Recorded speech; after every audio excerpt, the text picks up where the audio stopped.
ભાદરવી પૂનમના દિવસે આ ઉપાય જરૂર કરજો. સનાતન ધર્મમાં પૂનમનું વિશેષ મહત્વ છે. ભાદરવા મહિનાની પૂનમ 18-20 સપ્ટેમ્બર 1924 અને બુધવારના દિવસે છે. આ ભાદરવી પૂનમનું વિશેષ મહત્વ છે કારણ કે આ દિવસથી પિતૃ પક્ષ એટલે કે શ્રાદ્ધ શરૂ થાય છે. સાથે જ આ દિવસે ભગવાન વિષ્ણુ અને માતા લક્ષ્મીજીની વિધિ વિધાનથી પૂજા કરવામાં આવે છે. અને આ દિવસે કેટલાક ખાસ ઉપાય કરવાથી માતા લક્ષ્મી અને ભગવાન વિષ્ણુ પ્રસન્ન થાય છે. સાથે જ પિતૃઓના આશીર્વાદ પણ પ્રાપ્ત થાય છે. તો ચાલો જાણીએ એ કયા ઉપાયો છે જે ભાદરવી પૂનમના દિવસે કરવા જોઈએ. એ જાણીએ તે પહેલા જો તમે પણ માતા લક્ષ્મીજીના આશીર્વાદ મેળવવા માંગો છો તો કોમેન્ટ બોક્સમાં જય માં લક્ષ્મી જરૂરથી લખજો અને આ વિડીયોને લાઈક કરજો. ચેનલને પણ જરૂરથી સબસ્ક્રાઇબ કરજો અને આ વિડીયો છેલ્લે સુધી જોતા રહેજો. 1. ભાદરવી પૂનમના દિવસે કેસુડાના ફૂલ ઘરે લાવો. વાસ્તુશાસ્ત્ર અનુસાર તમારા ઘરમાં કેસુડાના ફૂલ રાખવાથી ઘરમાં સકારાત્મક ઉર્જા આવવા લાગે છે. એવું માનવામાં આવે છે કે ભાદરવી પૂનમના દિવસે સફેદ કપડામાં એક કેસુડાનું ફૂલ અને એક શ્રીફળ બાંધીને તેને ઘરમાં તમે જ્યાં પૈસા રાખો છો ત્યાં રાખવાથી દેવી લક્ષ્મીજીની કૃપા પ્રાપ્ત થાય છે અને ઘરમાં સુખ અને સમૃદ્ધિ આવે છે. 2. ભાદરવી પૂનમથી પિતૃ પક્ષ શરૂ થાય છે, તેથી આ દિવસે શ્રાદ્ધ કરવું જોઈએ. આ દિવસે કાગડાઓને, કૂતરાઓને, ગાયને અને કીડીઓને અન્ન અને જળ અર્પણ કરો. બ્રાહ્મણોને ભોજન કરાવો. તેનાથી પરિવારમાં સુખ શાંતિ રહે છે. 3. ભાદરવી પૂનમના દિવસે આ ઉપાય કરવાથી દેવી લક્ષ્મીના આશીર્વાદ મળશે. ભાદરવી પૂનમના દિવસે દેવી લક્ષ્મીને કેસરવાળી ખીર અર્પણ કરો. આ પછી 10 વર્ષથી ઓછી ઉંમરની કન્યાઓને ભોજન કરાવો. કન્યાઓને ભોજન કરાવ્યા પછી તેમના આશીર્વાદ લો. આ પછી ઘરની સૌથી મોટી મહિલાને ખીરનો પ્રસાદ આપો. ત્યારબાદ આખા પરિવારે પ્રસાદ લેવો જોઈએ. આમ કરવાથી દેવી લક્ષ્મીની કૃપા પ્રાપ્ત થાય છે.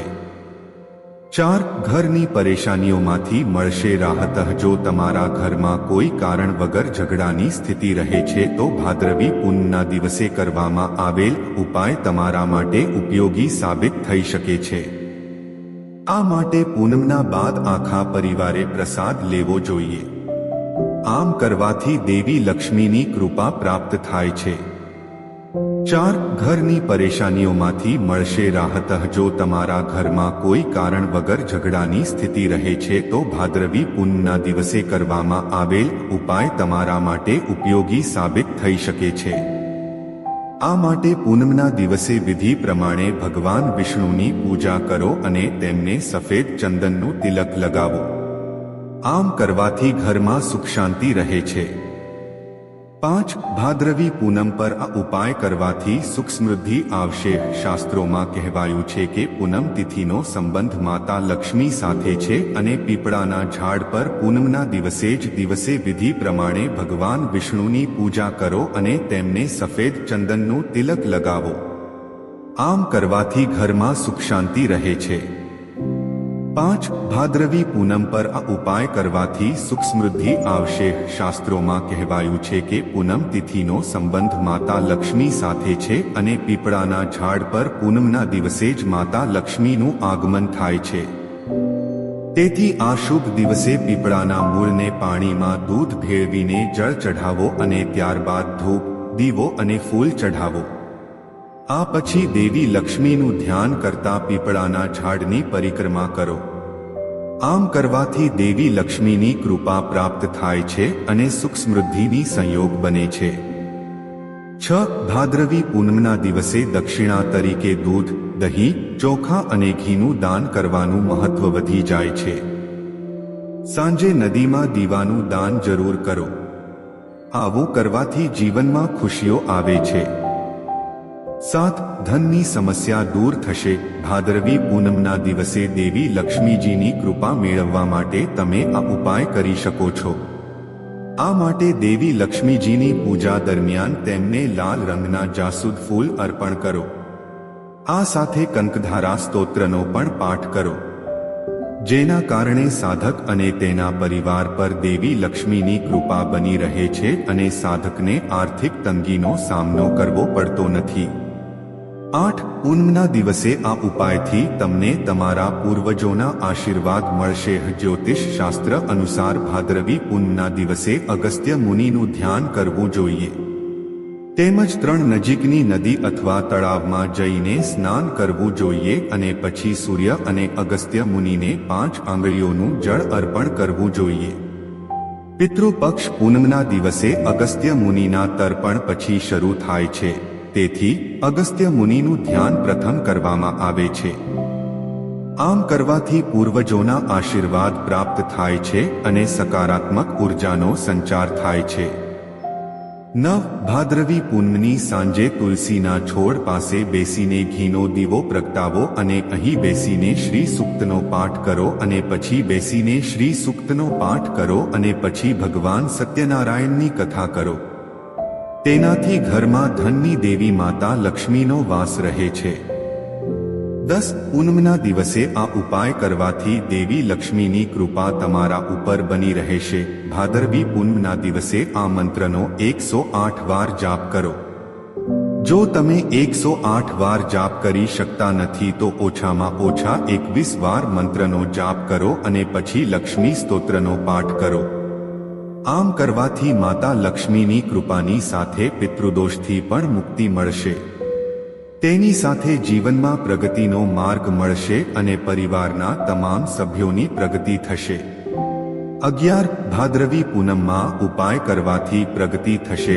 આર્થિક સમસ્યાઓથી રાહત મેળવવા માટે ભાદરવી પૂનમના દિવસે ચંદ્ર ઉગે ત્યારે ચંદ્રને દૂધ અર્પણ કરતી વખતે રહો.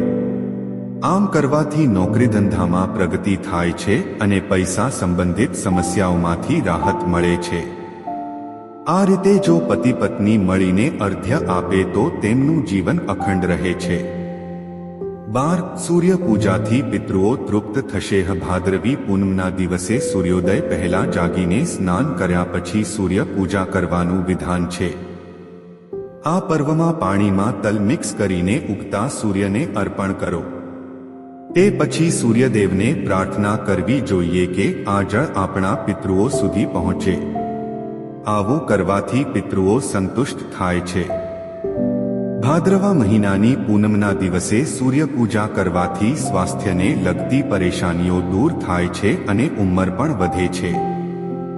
13. ભાદરવી પૂનમના દિવસે આ વસ્તુનું દાન કરો.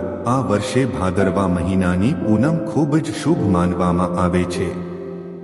આ દિવસે અનેક શુભ યોગો બની રહ્યા છે. આવી સ્થિતિમાં આ તિથિએ દાન કરનારને બમણું ફળ મળે છે. આ દિવસે અન્નનું દાન, કોડીનું દાન, સફેદ મીઠાઈનું દાન, વસ્ત્રોનું દાન, ધનનું દાન, ચાંદીનું દાન વગેરે શુભ માનવામાં આવે છે. તેનાથી ઘરમાં સુખ સમૃદ્ધિ આવે છે. તેમજ વ્યક્તિના ઘરમાં ક્યારે કોઈ વસ્તુની કમી નથી રહેતી. તેની સાથે જ માતા લક્ષ્મીજીના આશીર્વાદ મળે છે. તો મિત્રો, આજની સ્ટોરી કેવી લાગી તે કોમેન્ટ કરીને જરૂર જણાવજો. અને વિડિયો સારો લાગ્યો હોય તો વિડિયોને લાઈક અને શેર જરૂર કરી દેજો. અને મિત્રો,